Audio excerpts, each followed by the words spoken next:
तो बेसिकली जैसे आप ब्रेड लेके आए हैं या बिस्किट्स का पैकेट लेके आए हैं, कोई भी आउटर कवरिंग जो है उसको किसी भी अल्कोहल बेस्ड स्वॉब से एक बारी साफ कर लें पूरा ऊपर नीचे से। अच्छा। एंड उसके बाद अपने हाथ धो लें अच्छे से।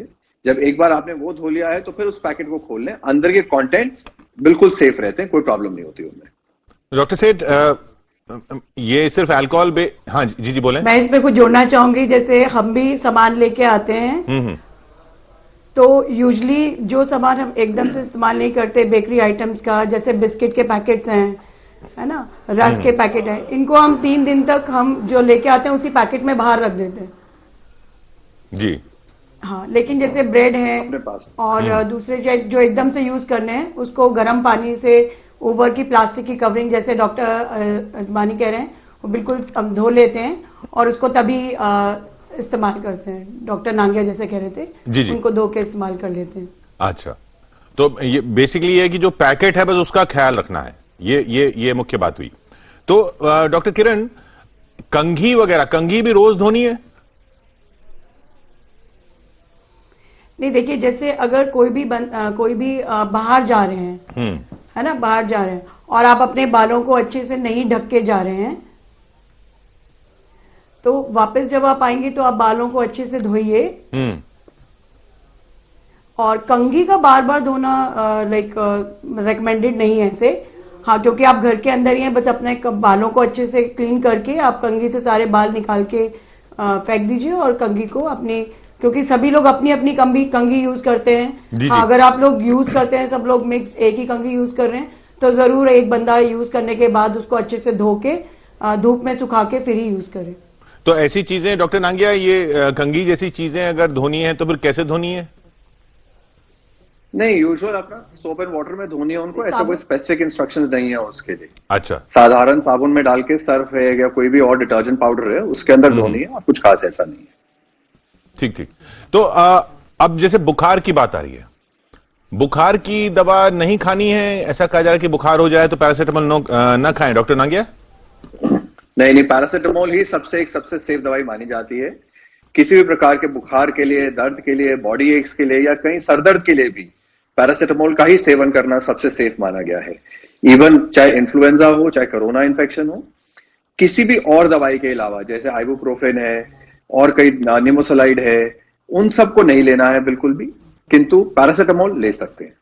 अच्छा, तो नहीं, उसे कुछ सिम्टम सप्रेस हो जाए, ये खतरा तो नहीं है?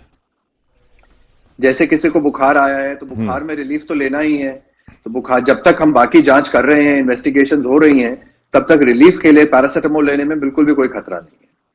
डॉक्टर किरण, बुखार में कोई आज, जी बोलें। देखिए, जैसे आजकल गवर्नमेंट ऑफ इंडिया ने टेली मेडिसिन को काफी बढ़ावा दिया है। अगर कोई भी पेशेंट जिसको कि बुखार आ रहा है और उसको कोई और सिम्टम भी साथ में, जैसे पेट में दर्द है या लूज मोशन हो रहे हैं, तो वो कंसल्टेशन ऑनलाइन डॉक्टर से ले सकते हैं और मतलब तभी कुछ इलाज शुरू कर सकते हैं। लेकिन अगर रोजमर्रा में उनको कोई बुखार आ रहा है और वो रोज में 1 या 2 टैबलेट क्रोसिन की ले रहे हैं, तो मैं रेकमेंड करूंगी कि वो किसी भी हॉस्पिटल में ऑनलाइन कंसल्टेशन लेके अपने सारे सिम्टम्स डॉक्टर के साथ डिस्कस करें। अच्छा। और तभी बार बार क्रोसिन अपने आप से ना खाएं। एक बार क्रोसिन खा के, मान लीजिए, जैसे बहुत आजकल गृहिणियां बहुत काम कर रही हैं, घर का झाड़ू पोछा भी, तो शरीर में दर्द हो रहा है तो वो आम क्रोसिन ले लेती हैं। लेकिन अगर किसी को बुखार आ रहा है और 2-3 दिन वो क्रोसिन से उसको सप्रेस कर रहे हैं, तो वो जरूर किसी डॉक्टर से टेलीमेडिसिन मतलब जरूर कंसल्ट करें, अपने सिम्टम्स को डिस्कस करें और तभी क्रोसिन को लंबे टाइम तक खाएं, अदरवाइज नहीं। और डॉक्टर किरण, उपवास ना रखें? उपवास रखने में कोई दिक्कत है? देखिए, फास्टिंग के लिए अगर कोई पेशेंट मतलब अगर कोई भी आदमी नॉर्मल जिंदगी में उपवास रखते हैं, तो अपने हाइड्रेशन का उसको बहुत ख्याल रखना पड़ेगा, है ना। मैं तो यही रेकमेंड कर रही हूँ सबको कि आप थोड़ा खाना खाएं, क्योंकि घर के अंदर है सब लॉकडाउन में, तो लोग भरपेट खा के उनको काफी सुस्ती आ जाती है, पानी की मात्रा भी कम ले रहे हैं और गर्मी भी बढ़ रही है। तो माय रिकमेंडेशन इज कि फास्ट जहां तक हो अवॉइड करिए, है ना। लेकिन फिर भी अगर कोई रखना चाहता है तो उसको अपनी हाइड्रेशन का और फ्रूट्स और एटसेट्रा करके थोड़ा थोड़ा दिन में 3-3, 4-4 घंटे के गैप पे खाएं और पानी अपना रेगुलर पिए, एटलीस्ट 2.5 से 3 लीटर पानी रोजमर्रा में जरूर लें। डॉक्टर नांगिया, ये कोरोना का मतलब कई लोग रिलीजियस रीजंस की वजह से फास्टिंग करते हैं, उपवास रखते हैं, तो कोरोना के माहौल में ये ज्यादा खतरनाक है? देखिए क्या है, इस समय हमें अपनी इम्यूनिटी को बना के रखना है। कोई भी कारण ऐसा ही होना चाहिए जिससे हमारा इम्यून रिस्पॉन्स कम हो जाए। जी जी। इम्यूनिटी के लिए बहुत जरूरी है प्रोटीन इंटेक मेंटेन करके रखना। अच्छा। एंड फ्लूइड इंटेक मेंटेन करके रखना along with vitamin, antioxidants, specially vitamin C. Religious point of view से फास्ट रखना तो एक अच्छी बात होती है, किंतु ये टाइम ऐसा नहीं है कि हमें रिलीजियस सेंटिमेंट्स जो है हमारे हेल्थ के सेंटिमेंट्स को ओवर पावर कर सकें। सो हमें इस समय अपनी सेहत पे ज्यादा ध्यान देना है रादर देन रिलीजन पे। जी जी। एंड मेरा ख्याल ऐसा कोई रिलीजन नहीं कहता है कि फास्ट करने मतलब सेहत से ज्यादा प्रायोरिटी रिलीजन को देना चाहिए हमें। सो अपनी सेहत अपने हाथ में रहती है, खाना मेंटेन करके रखें, जैसे डॉक्टर किरण ने भी कहा है, खाना पीना अच्छे से मेंटेन करके रखेंगे तो इम्यूनिटी अच्छी रहेगी आपकी किसी भी इन्फेक्शन को फाइट करने के लिए। अच्छा, अब चीजों की जहां तक बात करें, मोबाइल फोन्स हैं, लैंडलाइन फोन्स भी हैं, मोबाइल फोन साफ करने हैं, लैंडलाइन फोन भी साफ करने हैं क्या, सैनिटाइज करने हैं बार बार? क्योंकि अलग अलग मोबाइल तो चलिए आपका अपना है, लेकिन लैंडलाइन कई लोग इस्तेमाल करते हैं। डॉक्टर नांगिया? जी बिल्कुल, उसको भी करना पड़ेगा जैसे हम बाकी सब वस्तुओं को घर में करेंगे, जैसे कि टेबल्स हैं, ये डोर नॉब्स हैं, रेलिंग्स हैं, कोई भी वस्तु जो बहुत लोग इस्तेमाल कर रहे हैं उसको साफ करना बहुत जरूरी है, सैनिटाइज करना बहुत जरूरी है, टाइम टू टाइम करना चाहिए हमें। डॉक्टर किरण, हम डॉक्टर नांगिया जैसे बता रहे थे कि लैंडलाइन फोन जो है उसे भी बार बार सैनिटाइज करना इसलिए जरूरी है क्योंकि कई लोग उसको इस्तेमाल करते हैं। देखिए, मैं ये कहूंगी कि जैसे एक घर में लोग 8-7-8 लोग रह रहे हैं और वो लोग बाहर नहीं निकल रहे हैं, है ना, तो ऐसे में लाइक नॉर्मल डस्टिंग या सुबह में एक बार कर लिया, और सब लोग अगर हैंड सैनिटाइजिंग अपनी मेंटेन कर रहे हैं, है ना, दिन में मतलब 3-4 बार तो अपने हाथ उन्हें धोने चाहिए। और उसमें से अगर एक फैमिली मेंबर लाइक दिन में बाहर जाता है तो उसको बाहर से आने पे अपना लाइक सारे जो कपड़े हैं वो अलग से लाइक धोने में डालने हैं, और नहाने के बाद अच्छे से अपने और जूते भी अपने अगर ऐसी जगह रखे जहां से धूप पड़ती हो बाहर की तरफ, तो ऐसे में उस बंदे के आने की वजह से अगर वो लैंडलाइन फोन यूज कर रहा है तो फोन को उस समय सैनिटाइज करने की जरूरत है। अदरवाइज घर में अगर सब लोग एक साथ रह रहे हैं और एक बार आप क्लीन कर लेते हैं तो कैन यूज। जी जी। अच्छा, ये डॉक्टर किरण ये बताइए, तो बार बार सैनिटाइज ये बताइए डॉक्टर किरण कि ये हॉस्टल, पीजी ऐसी जगहों पे जब क्या न रहें ऐसे माहौल में? देखिए, बहुत सारे बच्चे, क्योंकि आजकल तो अभी बहुत सारी ऑर्गेनाइजेशंस बंद हैं and most of the people अपने घर चले गए हैं, लेकिन आगे आने वाले टाइम में क्योंकि जिंदगी बदल रही है और ये नहीं समझ आ रहा कि ये इमीडिएटली कुछ इसकी राहत मिलेगी हम लोगों को, हो सकता है कि इस तरह की जीवन शैली में हमें आगे आने वाले टाइम में 2-3 साल तक ऐसे ही रहना पड़े, या वैक्सीनेशन के आने के बाद किस तरह की स्थिति रहेगी तब तक पीजीज में, क्योंकि बहुत सारे लोग रहते हैं और डिफरेंट जगह काम करते हैं, ऐसे में लाइक जो 5 प्रिकॉशन पॉइंट्स हैं, जैसे कि हाथों को बार बार धोना, सोशल डिस्टेंसिंग मेंटेन करना, अपने हाथों को मतलब आंखों पे और नाक पे मतलब मुंह पे ना छूना, ये सब चीजें मतलब पालन करते रहने के साथ साथ पीजी में रहना थोड़ा मुश्किल होगा। जी जी। आई थिंक कि 1 रूम 1 पर्सन और इसी तरह से कुछ आगे आने वाली जिंदगी में रहा जा सकेगा। जी, डॉक्टर नांगिया आपका क्या व्यू? अब ये मजबूरी हो सकती है किसी की, लेकिन अब क्या किया जाए? हॉस्टल, पीजी, देखिए बेसिकली अभी तो जो सिचुएशन है मेरा ख्याल तो जहां है वहीं रहना बहुत जरूरी है, ताकि बाहर की कम्युनिटी से कांटेक्ट ना रहे, घर के अंदर ही रहे अभी तो जब तक ये लॉकडाउन चल रहा है। जी जी। उसके बाद जो है सब्सिक्वेंटली ये जरूरी है कि एक सोशल डिस्टेंस मेंटेन करना बहुत जरूरी है। कम से कम 6 फीट का डिस्टेंस 2 बेड्स के बीच में होना चाहिए। सो अगर पीजी है, सिंगल रूम है, वो तो बेस्ट अकोमोडेशन है, उसमें कोई इतना प्रॉब्लम नहीं है। पर अगर शेयरिंग अकोमोडेशन है तो फिर उसके अंदर हमें कम से कम अपने बिस्तर को 6 फीट दूर रखना चाहिए, हैंड हाइजीन का पालन करना चाहिए, मास्क पहन के रखना चाहिए, कॉफ एटिकेट्स फॉलो करने चाहिए। सो ये कुछ ऐसे टिप्स हैं जिनको अगर हम रेगुलरली फॉलो करेंगे तो आगे फ्यूचर में भी हम कोरोना से या किसी भी और इन्फेक्शन से बच के रहेंगे। और जैसे टाइम्स आ रहे हैं और जैसे हमें WHO के डायरेक्टर जनरल ने भी कल कहा कि कोरोना वायरस जो है ये तो है नहीं कि जैसे लॉकडाउन खुलेगा कि खत्म हो जाएगा ये कोरोना वायरस। कोरोना वायरस अब सिस्टम में आ चुका है और ये रहेगा। तो हमें ही अपने आप की कुछ अपनी आदतें कुछ ऐसी बदलनी है ताकि हम लोग इसके कोरोना वायरस के यूज टू हो जाएं, अपने इम्यून सिस्टम को अच्छा करके रखें ताकि कभी भी इन्फेक्शन होता है तो उसको हम एसिम्प्टोमेटिक स्टेज पे या माइल्ड डिजीज में ही फाइट करके उसको खत्म कर दें। वही अच्छा रहेगा हम सबके लिए। अच्छा, अब जब छोटे बच्चे हैं जैसे घर में या 10th में हैं, बोर्ड एग्जाम्स हैं, वो ट्यूटर क्या घर पर बुला सकते हैं अगर रेगुलर ट्यूटर आता है डॉक्टर नांगिया? जी, अभी तो देखिए ऑनलाइन हेल्प लेना ही ज्यादा अच्छा रहेगा इसकी बजाय कि ट्यूटर को घर में बुलाएं। इस समय तो बिल्कुल भी ठीक नहीं है कि कोई भी बाहर से घर के अंदर आए, वो चीजें भी टच करेंगे, हो सकता है एसिम्प्टोमेटिक कैरियर स्टेज में भी हो और इन्फेक्शन फैला के चले जाएं। सो इस स्टेज में तो बिल्कुल भी ठीक नहीं है किसी को बाहर से बुलाना। ऑनलाइन क्लासेस की हेल्प लेना बेटर रहेगा। बट सब्सिक्वेंटली अगर आप मुझसे पूछ रहे हैं कि जब लॉकडाउन खुलेगा तब कैसा रहेगा, तब भी सोशल डिस्टेंस मेंटेन करना बहुत जरूरी है। तो अगर टीचर आते भी हैं तो टेबल पे 6 फुट दूर बैठें और तब पढ़ाई करें, एकदम पास में बिल्कुल भी ना बैठें और मास्क पहन के रखें हर समय में। तो ये दूरी डॉक्टर किरण दूरी बना के रखनी पड़ेगी चाहे पढ़ना पढ़ाई हो तब भी?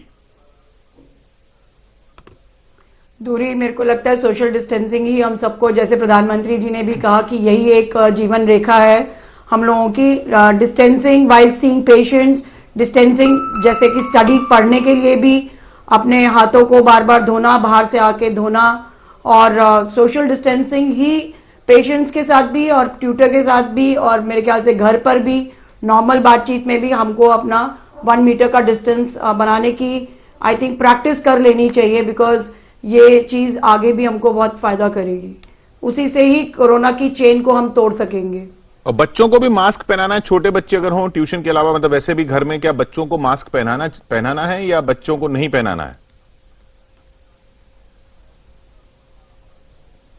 देखिए छोटे बच्चे मास्क को पता नहीं कितना एक्सेप्ट कर पाएंगे, बिकॉज वो लोग इस चीज को नहीं समझ पाएंगे अभी कि ये क्या जरूरी है। लेकिन घर के अगर बाकी लोग मास्क लगा रहे हैं तो बच्चे छोटे ना भी लगाएं तो चलेगा, लेकिन अपना उनको भी हाथ मतलब एटलीस्ट 2-3 घंटे में एक बार जरूर धुलवा दे और उन्हें हैंड सैनिटाइजिंग के बारे में बताएं। अगर बहुत छोटा बच्चा है तो उसके साथ तो कुछ नहीं, लेकिन हाँ अपने आप से, लेकिन जैसे पहले हम बच्चे को उठा के प्यार कर लेते थे, उन्हें चूम लेते थे, उनके साथ हग कर लेते थे, आई थिंक उस चीजों से हमें बचना पड़ेगा और उन्हें समझाना पड़ेगा लाइक सोशल डिस्टेंसिंग के बारे में, और बातचीत करनी पड़ेगी कि why we are doing like this.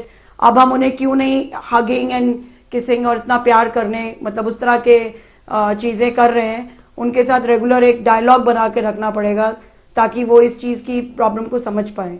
और नाबालिग बच्चों को, जो छोटे बच्चे हैं, उनके साथ भी हमें एहतियात बरतनी पड़ेगी, क्योंकि एक तो इम्यून सिस्टम उनका कम है और दूसरा अपने आप को भी बचाना पड़ेगा कि हम किसिंग और बच्चे को उठा के बहुत जो गले लगा लेते हैं उससे वो बचें। जी, और ये डॉक्टर नांगिया, मटके का पानी पी सकते हैं?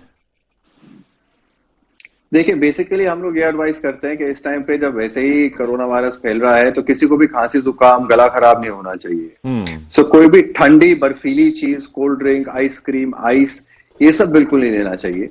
कुछ भी ले रहे हैं रूम टेम्परेचर पे लें तो ठीक रहेगा, ताकि ये ना हो कि आपका गला तो वैसे कोई ठंडे पानी या बर्फ की वजह से खराब हुआ है और फिर एक शक जो चला जाता है कि कोरोना की तरफ और फिर आप हॉस्पिटल के चक्रों में फंस जाएं। तो इस समय ये जरूरी है कि अपने इम्यून सिस्टम को मेंटेन करके रखें और कोई भी ऐसी चीज जिससे गला खराब हो सकता है उसको अवॉइड करें। सो इसीलिए ठंडा पानी तो बिल्कुल अवॉइड करें। मटके का पानी अगर नॉर्मल टेम्परेचर से थोड़ा सा ज्यादा है, रूम टेम्परेचर थोड़ा सा ज्यादा है तो कोई बात नहीं, किंतु अगर बहुत ही ठंडा हो रहा है तो उसका बिल्कुल भी सेवन ना करें। जी, और इसमें जैसे डॉक्टर नांगिया, खुले में बिकने वाला पनीर होता है, ये लेना चाहिए नहीं लेना चाहिए? देखिए ये तो वैसे ही नहीं लेना चाहिए। कोई भी जो ओपन खुली हुई चीज है उसमें वैसे ही कई बार मक्खियां बैठी होती हैं, कुछ और इन्फेक्शन होती हैं, सो उनको तो वैसे ही अवॉइड करना चाहिए।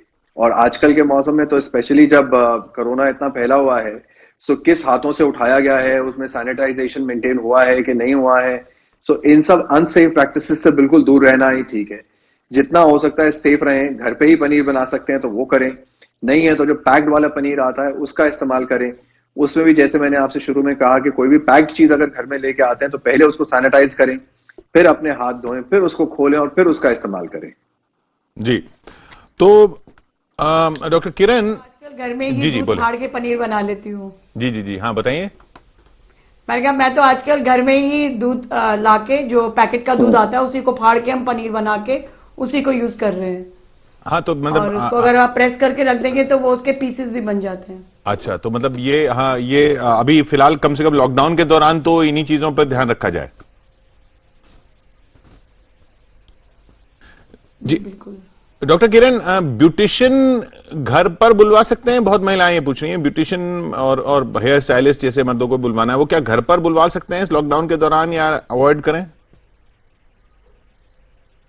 देखिए, लॉकडाउन के दौरान मेरे को लगता है कि अभी ब्यूटिशियन को बिल्कुल बुलाना अवॉइड करना पड़ेगा, बिकॉज वो किस एरिया से आ रही हैं, हॉटस्पॉट एरिया है कि नहीं है, उनको कोई बीमारी तो नहीं है, वो सैनिटाइजेशन कर रही है, तो इसका तो बिल्कुल ही आपको बहुत ज्यादा ख्याल रखना है। तो लॉकडाउन के टाइम पे मेरे ख्याल से ब्यूटिशियन को बुलाना सही नहीं रहेगा। हाँ, एक बार जब लॉकडाउन खुल जाता है, थोड़ा सा वायरस का संक्रमण कम हो जाता है, तो तब आप सोच सकती है, उसमें भी आपकी ब्यूटिशियन अगर नोन टू है, उसकी 14-15 दिन पहले कैसी हिस्ट्री थी, वो एसिम्प्टोमेटिक कैरियर है कि नहीं, वो पूरी प्रॉपर आप उसे घर आने पे पहले खुद ही अपने सामने सैनिटाइज कराएं, और हो सकता है कि अपना कोई जो धुला हुआ एक गाउन है वो दें, सो दैट की she is like this thing, वो सब करना जरूरी रहेगा। लेकिन थोड़े से टिप्स जो हम लोग कर सकते हैं, जैसे घर में जो ब्लीचिंग है, जैसे हम भी हैं, थोड़ा जो हम अपने बालों को डाई करना है, तो I think we can do at home ourselves, and we can use simply made face packs, जैसे दही में आप थोड़ा सा हल्दी डाल के फेस पे अप्लाई कर सकती हैं, या चिरौंजी को दूध में भी लोग भिगो के उसको पीस के वो आप लगा सकते हैं। तो मतलब जो घर के जो हमारे जो पुराने लाइक फेस पैक्स और टाइप्स होते थे उसको, और घर पे ही अपने आप से जो स्क्रब बनता है, चाहे तो वो संतरे के छिलके से, और उससे वो सब यूज करिए। अभी मुझे लगता है कि ब्यूटिशियन को घर पे बुलाना बहुत ज्यादा सेफ नहीं रहेगा, और बाद में भी नहीं सेफ रहेगा। सो इट इज बेटर कि वी लर्न, लाइक जैसे आपकी फिलिप्स के जो ई पायलेटर्स आते हैं, जो कि हम लोग अपनी हेयर रिमूवल के लिए यूज कर सकते हैं अपनी वैक्सिंग की जगह, या मतलब कुछ चीजों में we have to resort to our own things. And beautician को लाइक आगे वाले आने टाइम में बहुत लाइक अपनी नोन टू ब्यूटिशियन हो, जो कि पूरी एहतियात बरत रही हो, और उससे आप मतलब सेटिस्फाइड हो कि like she is taking covid precautions, then only you should go to them after the lockdown is open. तो डॉक्टर नांगिया, फिर क्या क्या अब ये, हाँ जी जी बोले। पे जो है ना, एक चीज ये समझनी जरूरी है कि सोशल डिस्टेंसिंग का मतलब क्या होता है और उससे क्या फायदे क्या होते हैं। जितनी स्टडीज हैं, जैसे वुहान से स्टडी आई है, उन्होंने ये दिखाया है कि जैसे ही सोशल डिस्टेंसिंग, क्वारंटाइनिंग, आइसोलेशन शुरू किया है, तो नंबर ऑफ पेशेंट्स नीचे आना शुरू हो गए उनके एकदम से। उनके अगले 15-20 दिन में पेशेंट्स एकदम नीचे हो गए। एक मरीज जो है, अगर सपोजिंग मुझे आज इन्फेक्शन है, तो मैं ओवर नेक्स्ट 30 डेज में 2.5 से 3 लोगों को ये इन्फेक्शन पास ऑन कर सकता हूं। ये नॉर्मल सर्कमस्टांसेस में है। ठीक है। ये तब है जब आपने कंप्लीटली एक क्वारंटाइन मेंटेन करके रखा हुआ है, आइसोलेशन करके रखा हुआ है, तो भी देयर इज अ पॉसिबिलिटी कि 1 महीने में मैं 2.5 से 3 लोगों को इन्फेक्ट करूंगा। और अगर हम लोग कोई भी क्वारंटाइन या कोई भी सोशल डिस्टेंसिंग मेंटेन नहीं करते हैं, तो 1 महीने में एक इन्फेक्टेड पेशेंट 400 लोगों को इन्फेक्ट कर सकता है। एक मरीज यूजुअली 3 को इन्फेक्ट करता है, 3 आगे 3 को, वो आगे 3 को, और ये माना जाता है कि अगर 10 से 12 ट्रांसमिशन ऐसे हो जाए, तो बिना भी मतलब कुछ थोड़े से ही टाइम में कोई लाखों के लाखों मरीज इससे इन्फेक्ट हो सकते हैं। इसीलिए हमारे लिए सोशल डिस्टेंसिंग मेंटेन करना बहुत जरूरी है, चाहे वो ब्यूटिशियन हो या कोई भी बाहर से आ रहा व्यक्ति हो, डोमेस्टिक हेल्पर्स हो या ड्राइवर्स हो, इन सब से आपको थोड़ा डिस्टेंस मेंटेन करके रखना जरूरी है। घर में किसी को भी अंदर ऐसे ना घुसने दें जब तक आपने असर्टन नहीं कर लिया है कि उन्होंने कोविड-19 प्रिकॉशंस घर पे फॉलो करी है कि नहीं करी है, मास्क पहना है कि नहीं पहना है, हैंड हाइजीन रखा हुआ है कि नहीं रखा हुआ है, एंड जो घर में एंटर करने के बाद भी उनसे एक डिस्टेंस मेंटेन करके रखना बहुत बहुत जरूरी है। या तो ये जिंदगी बदल जाएगी, बार बार घूम फिर के यही बात समझ में आ रही है कि जिंदगी बदल चुकी है, बदल के जाएगी, अब बदल ही चुकी है। और पर्सनल हाइजीन सबसे बड़ी चीज है। हाथ आप साफ रखें और जिनके संपर्क में आए उनको भी देखें कि वो कितना साफ सफाई रख रहे हैं, और उनको भी कोशिश करें कि वो साफ सफाई रखें अगर उनके संपर्क में आना आपके लिए बहुत जरूरी है, और जहां तक जरूरी ना हो लोगों के संपर्क से लोगों से दूरी बना के रखें।